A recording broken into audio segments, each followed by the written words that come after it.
میں آج آپ حضرات کے سامنے اسی ذات کا تذکرہ کروں گا کہ اگر وہ اٹھے تو آسمانوں کو بلندیاں مل جائے، اور اگر وہ بیٹھے تو دھرتی کو سکون آ جائے۔ وہ جس گلی سے گزرے وہ گلی خود پر فخر کرنے لگے، اور اگر میں یوں کہوں تو بے جان نہ ہوگا کہ اس دنیا کے تمام درختوں کو تراش کر علم بنا لیا جائے اور تمام سمندروں کو روشنائی بنا لیا جائے، تو بھی آپ صلی اللہ علیہ وسلم کی سیرت مکمل نہیں ہو سکتی۔ حضرات، تاریخ کے پڑھنے والوں نے پڑھا ہوگا، نئی اور پرانی داستانوں کے سننے والوں نے سنا ہوگا کہ سابق اور مقدم سپہ سالار ایسے ہوتے تھے،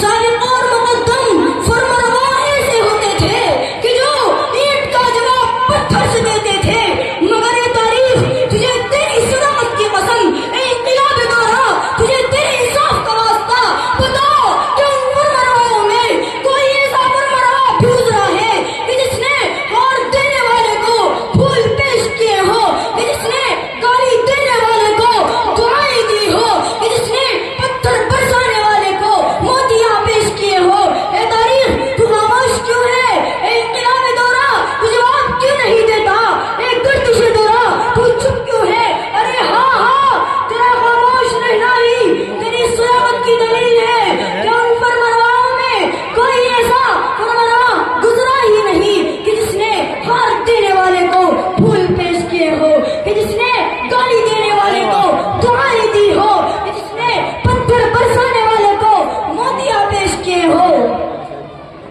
چلو آؤ، حجاز کی وہ مقدس تاریخ اٹھا کر دیکھو کہ جب رسول اللہ صلی اللہ علیہ وسلم سرزمین طائف پر توحید کی تعلیم کے لیے تشریف لے جاتے ہیں اور یہ ارشاد فرماتے ہیں کہ او طائف والو، میں تمہارا ناصح ہوں، میں تمہارا مصلح ہوں، مکہ سے سفر کی صعوبتیں برداشت کر کے تمہارے پاس اس لیے آیا ہوں کہ تمہیں گمراہی کی گردن سے نکال کر عزت و عظمت کی درازیوں تک پہنچا دوں، اور سینکڑوں خداؤں کی عبادت و پرستش کے بجائے ایک وحدہ لا شریک لہ کے سامنے سجدہ ریز ہونے والا بنا دوں۔ مگر طائف کے شوریدہ چشم قوم نے آپ کے ناصحانہ جذبے کا یہ صلہ دیا کہ آپ کے جسم تھر پر پتھروں کی بارش کر کے آپ کے جسم اقدس کو لہو لہان کر دیا۔ اس زخموں سے شروع ہو کر رب کا راز دلارا، آمینہ کا پیارا، عبداللہ کا لاڈلا جب زمین پر بیٹھ جاتا ہے تو شفیع بازو پکڑ کر اٹھاتے ہیں اور پتھروں کی بارش کر کے شہر سے باہر لے جا کر چھوڑ دیتے ہیں۔ محبوب کبریا کا یہ عالم دیکھ کر ارض و سما، بحر و بر، فرشتے، ملائکہ سب چیخ اٹھتے ہیں اور عرض کرتے ہیں کہ یا ربا، تجھے برداشت نہیں ہوتی۔ پہاڑوں کے فرشتوں کو